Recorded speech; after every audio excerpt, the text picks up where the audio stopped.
여러분 안녕하십니까? 광주 MBC 뉴스데스크입니다. 대한의사협회가 예고한 전면 휴진이 하루 앞으로 다가왔습니다. 지역의 상급 종합병원인 전남대, 조선대학교 병원은 전체 교수들 중 각각 30%가 전면 휴진에 동참하기로 했는데요. 환자들의 수술 일정이 연기되는 등 불편은 더욱더 커지고 있습니다. 보도에 김영찬 기자입니다. 조선대학교 병원 로비에 환자와 보호자들이 초조한 눈빛으로 진료 순서를 기다립니다. 의대 증원에 반발한 전국 대학 병원들이 전면 휴진에 들어간다는 소식에 환자들이 앞다퉈 병원을 찾았습니다. 상당히 당황스럽고 미리 예약이 돼 있으면 그 시간에 이제 일정을 잡는데 이제 갑자기 빨리 오라고 하니까 좀 당황스럽죠. 전남대, 조선대학교 병원은 하루 동안만 전면 휴진에 동참하기로 했습니다. 전남대 병원은 전면 휴진 당일 30%가량의 교수들이 진료를 중단하고 수술 일정도 연기하는 것으로 알려졌습니다. 조선대 병원도 전체 교수 60에서 70명 중 30%가 진료 중단에 동참하면서 두 병원의 수술실 가동률은 전공의 이탈 이후 50% 수준을 보이고 있는데 전면 휴진에 따라 수술실 가동률은 여기에서 다시 반토막이 날 것으로 예상됩니다. 대신 두 병원은 응급과 외상, 분만, 신장투석 환자 등 필수 진료는 기존대로 유지하고 불가피한 수술 일정은 예정대로 진행할 방침입니다. 그러나 서울대병원 등의 교수들이 장기간 휴진에 돌입하면서 이를 동참하기 위한 지역 대학 병원들의 전면 휴진도 장기화할 수 있다는 전망도 나옵니다. 우리 의견을 전달하기에는 역부족이다. 그러므로 이제 하여튼 최소한의 우리의 어떤 생각을 표출하는 게 휴진밖에 없다는 생각에 여러 교수님들이 동의하는 것 같습니다. 지역 내 병의원급 의료기관도 집단 휴진에 동참하면서 지자체는 24시간 비상진료 체계를 구축하는 등 대책 마련에 나섰습니다. 광주에서는 1,053곳 중 124곳이 휴진 신고를 냈고 전남에서는 966곳 중 137곳이 집단 휴진에 동참하는 등 일반 환자들의 불편도 갈수록 커지고 있습니다. 이게 불안해서 살아간다 이 말이 이게. 교수를 파괴해보고 그러면 우리 같은 사람은 그게 제일 문제다 이거예요. 광주시 전남도는 정부 방침에 따라 휴진 당일 전체 의료기관을 대상으로 업무 개시 명령을 발령할 예정입니다. 한편 광주시민단체협의회와 광주진보연대, 광주전남여성단체연합은 성명을 내고 국민의 생명을 담보로 하는 의사들의 집단 진료 거부를 반대한다며 의료 현장으로 돌아올 것을 촉구했습니다. MBC 뉴스 김영창입니다. 2030년이면 쓰레기를 땅에 매립하는 방식이 법적으로 금지됩니다. 이 때문에 광주 지역은 소각장 설치가 시급한데요. 입지 후보지 3곳이 정해진 상태인데 최종 후보지 확정을 앞두고 주민들의 반발이 적지 않습니다. 김초롱 기자의 보도입니다. 장등동 쓰레기 소각장 위치 결사 반대한다. 북구 장등동 주민 등 수십 명이 광주시청 앞에 모였습니다. 장등동이 소각장 입지 후보지에 오르자 이에 반대하기 위해 나온 겁니다. 장등동 일대에 혐오 시설들이 많이 들어와 있기 때문에 그걸 이제 와서 이제 소각장까지 설치를 한다거니 이제 주민들 입장에서는 뭐 핵폭탄을 좀 이제 껴안고 살게끔 한 것 아니냐. 또 다른 소각장 입지 후보지인 서구 매월동 주민들도 같은 날 집회를 열었습니다. 이들은 매월동이 비행 안전구역으로 고도가 제한된 지역이라 소각장 입지로 적절하지 않다고 주장합니다. 굴뚝 높이가 낮게 지어지면 유해 물질 등이 널리 퍼지지 못해 피해가 더 클 거라는 겁니다. 45m 이하로 굴뚝을 세우게 되는데 그러게 되면은 그 매연 뿐만이 아니라 악취 문제, 그다음에 그로부터 유해 물질들이 바람을 불게 된다면은 그 주변에 있는 금호동, 서창동 전체, 풍암동, 남구 지역까지. 앞서 광산 삼거동 주민들도 집회를 열었던 터라 이제 소각장 입지 후보지 3곳 모두 주민들이 반대하는 상황이 됐습니다. 법적으로 소각장 설치 부지 300m 이내 주민동의 50%가 있으면 개인이나 법인 등이 사업에 공모 신청할 수 있어 이들 지역이 후보지에 올랐지만 소각장으로 인한 영향 범위는 더 넓을 것이라는 게 반대 주민들의 공통된 의견입니다. 유해 물질과 악취 발생뿐 아니라 쓰레기 운반 차량으로 인한 교통 혼잡, 집값 하락까지 주민들의 우려 사항은 다양합니다. 광주시는 최종 입지 선정 후에 주민들에게 관련 정보를 공개하는 등 적극 소통할 예정이라고 밝혔습니다. 또 유해 물질에 대해서는 걱정할 것 없다고 덧붙였습니다. 국내에서 운영하는 모든 소각장에 대해서는 데이터가 다 공개가 돼 있습니다. 공개를 하고 있는데요. 거기에서 인체에 유해한 그런 수준의 데이터가 나온 것은 없습니다. 조금의 걱정이라도 좀 불식시키기 위해서 저희들이 설계도 기준치 훨씬 이하로 하고요. 현재 광주시는 주민과 전문가 등 14명으로 구성된 입지선정위원회 등을 통해 후보지를 평가하고 있습니다. 다음 달 중 후보지 선정 여부가 발표되고 전략환경 영향평가를 거쳐 내년 상반기 최종 입지가 고시될 예정입니다. MBC 뉴스 김초롱입니다.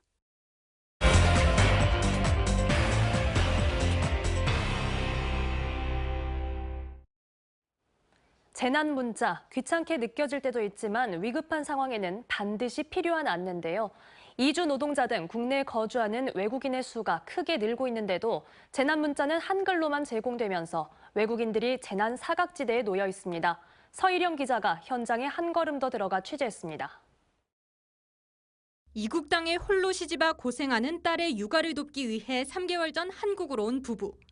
베트남 농촌 지역 출신의 고령이다 보니 당연히 영어와 한국어에 서툽니다.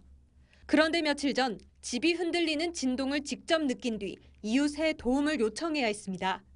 맞벌이로 딸 부부가 떠난 뒤 갑자기 경보음과 함께 도착한 문자의 어떤 문구도 이해할 수 없었기 때문입니다. Tại vì cũng nghe người ta nói là động đất, tại vì mình thấy cũng chuyển là biết rồi. 올해 16만 5천 명으로 매년 역대 최대 인력 규모를 갱신하고 있는 이주 노동자들 역시 긴급 재난 문자 속 단어를 이해할 수 없는 것은 마찬가지입니다. 많이 피곤하고 갑자기 우리가 지진 나오는 시간에 갑자기 밖에 나오는가 우리가 딱 시간에 알려주면 우리도 나갈 수 있어요. 모르면 어떻게 우리는. 주민 7명 가운데 1명이 외국인인 이곳 영암에서는 가게 간판들은 물론 현수막에서도 다양한 언어와 만날 수 있는데요. 정작 위험을 알리는 긴급재난 문자는 한국어로만 제공되고 있습니다. 이렇다 보니 지진 사실을 아예 모르는 경우도 있었습니다. 무안의 한 대학교에서 2년째 사회복지학을 공부하는 천배환 씨. 고국 친구들과만 어울리다 보니 한국어가 서툴러 긴급재난 문자는 번역 앱을 이용하는데 번거로움의 이해를 포기하기도 한다고 말합니다.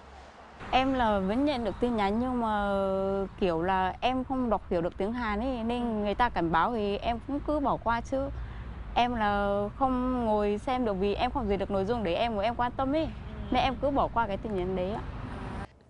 지난 2월 정부가 핵심 정보 일부를 영문으로 함께 표기하기 시작했지만 다양한 국가의 이주 노동자들이 이해하기엔 여전히 한계가 있는 상황. 이 때문에 국내 거주 외국인들을 위해 재난 경보를 개선해달라는 내용의 진정서가 국가인권위원회에 제출됐습니다. 재난과 위험이 일상화되는 시대에 재난의 종류가 다양하게 있는 만큼 문자나 외국인에 대한 대처 방안도 다양하게 지원이 되어야 할 것입니다. 지난달 기준 국내 거주 중인 외국인은 193만 명. 실제로 전남으로 가는 외국인 계절 근로자 수도 지난 2022년 1,000여 명에서 올해 상반기에만 3,800여 명으로 폭발적으로 늘고 있습니다. MBC 뉴스 서희령입니다. 오늘 오후 여수에서는 60대 운전자가 몰던 승용차가 주차장 인근 식당 안으로 돌진했습니다. 다행히 식당에는 손님이 없어 큰 인명피해는 없었지만 식당 주인이 다쳤습니다. 운전자는 급발진을 주장하고 있는데 경찰은 운전 미숙으로 인한 사고로 추정하고 있습니다. 김단비 기자입니다. 주차장에 정차한 차량 조수석에서 한 여성이 내리더니 운전석으로 옮겨 탑니다. 잠시 후 차가 살짝 뒤로 움직이더니 그대로 앞에 있는 가게로 빠르게 처박힙니다. 차량이 가게 안으로 돌진하면서 유리파편이 사방으로 튀었고 내부는 아수라장이 됐습니다.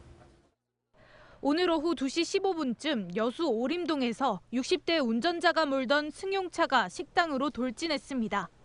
박으면서 소리가 제일 크게 들렸어요. 엄청 놀랐죠. 식당 안에 손님은 없었지만 홀로 있던 70대 주인이 머리와 팔 등에 찰과상을 입고 병원으로 옮겨졌습니다.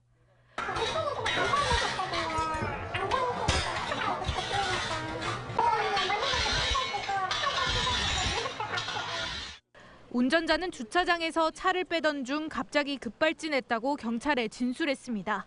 이렇게 크고 엑셀레이터를 밟으려는 찰나에 차가 지 마음대로 그냥 절로 돌진하더라고요. 경찰 조사 결과 음주운전은 아닌 것으로 확인됐습니다. 수직에 공과실에 해당하는 게 있지 않습니까? 그러면 운전자는 그냥 벌칙금 스티커 끊고. 경찰은 CCTV 영상과 도로에 타이어 자국이 없다는 점 등을 미뤄 고령에 의한 운전 미숙으로 사고가 난 것으로 보고 정확한 원인을 조사하고 있습니다. MBC 뉴스 김담입니다. 올 시즌 프로야구가 반환점에 가까워진 가운데 기아 타이거즈가 다시 선두 자리를 되찾았습니다. 선발 투수진 안정이 큰 힘이 됐는데요. 버텨내면서 이기는 경기가 많아졌다는 점이 올 시즌에 대한 기대를 더 높이고 있습니다. 한신구 기자의 보도입니다. 팀 내 최고참이 싹쓸이 2루타로 승기를 확실히 잡고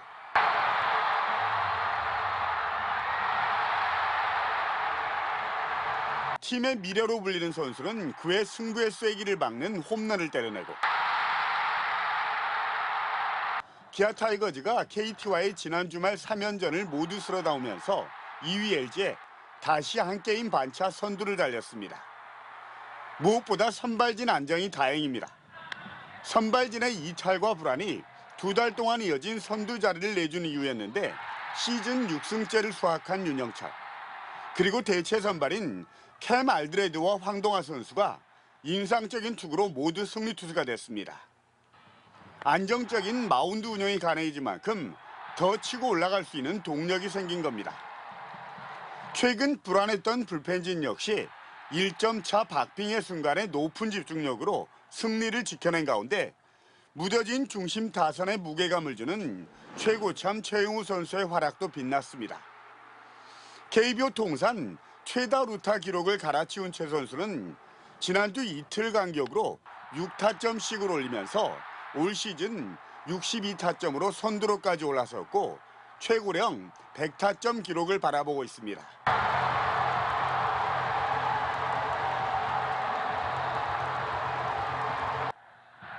1위부터 4위까지가 3게임 차에 불과할 정도로 역대급 혼전이 펼쳐지고 있는 올 시즌. 반환점에 가까워진 가운데 두터워진 선수층과 집중력으로 버텨내면서 이기는 경기가 많아졌다는 게 기아가 선두를 달리는 힘으로 꼽히고 있습니다. 전주부터 이어진 수도권 9연전을 순조롭게 마무리한 기아 타이거즈는 이번 주 초 광주에서 2위 LG와 선두 자리를 놓고 물러설 수 없는 한판 승부를 벌입니다. MBC 뉴스 한신구입니다. 기아 타이거즈 정혜영 선수가 올스타 팬투표에서 최다 득표의 영예를 안았습니다. 2024 KBO 올스타 팬투표에서 정혜영 선수는 마무리 투수 부문에서 136만 2,773표를 얻어 최다 득표의 영예를 안고 올스타로 뽑혔습니다. 중간 투수 부문에서는 전상현이 선정됐고 내야수 부문에서는 이우성과 김도영, 박찬호가, 외야수와 지명타자 부문에서는 나성범과 최영우 선수가 각각 뽑히는 등 기아 타이거즈 선수 7명이 이번 올스타전에 나서게 됐습니다.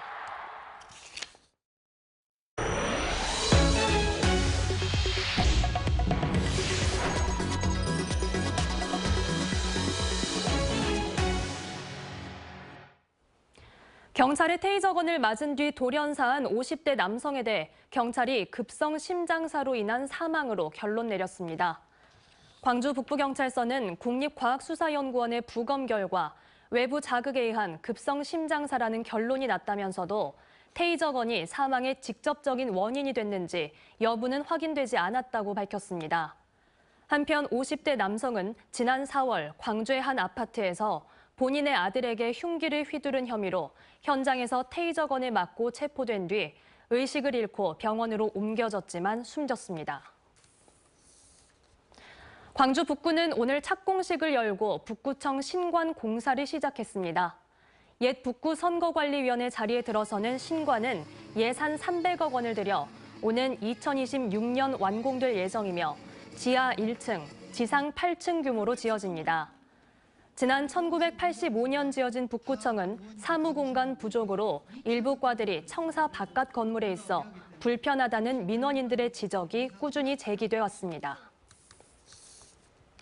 제9대 광주시의회 후반기 의장단 선출과 관련해 더불어민주당 당내 경선이 본격화됐습니다. 민주당 광주시당에 따르면 광주시의회 의장단 선거관리위원회는 오는 21일 의장과 부의장, 운영위원장과 상임위원장의 당내 후보 등록을 마감합니다. 다음 주 중에는 광주 MBC 주관으로 토론회가 진행되며 29일 민주당 소속 시의원들만 투표에 참여해 의장단과 상임위원장 후보를 결정합니다. 경선을 통해 확정된 의장단 후보는 다음 달 1일부터 3일 본선 후보자 신청을 거쳐 8일 본선을 치르게 됩니다. 고향의 기부를 유도해 지역의 재정 건전성을 높이기 위해 도입된 고향사랑기부제 시행 첫 해 결산 결과 전국 17개 시도 가운데 전남은 최상위, 광주는 꼴찌 수준인 것으로 나타났습니다. 행정안전부 관련 자료에 따르면 2023년 고향사랑기부금 접수 결과 전남은 2위를 기록했습니다.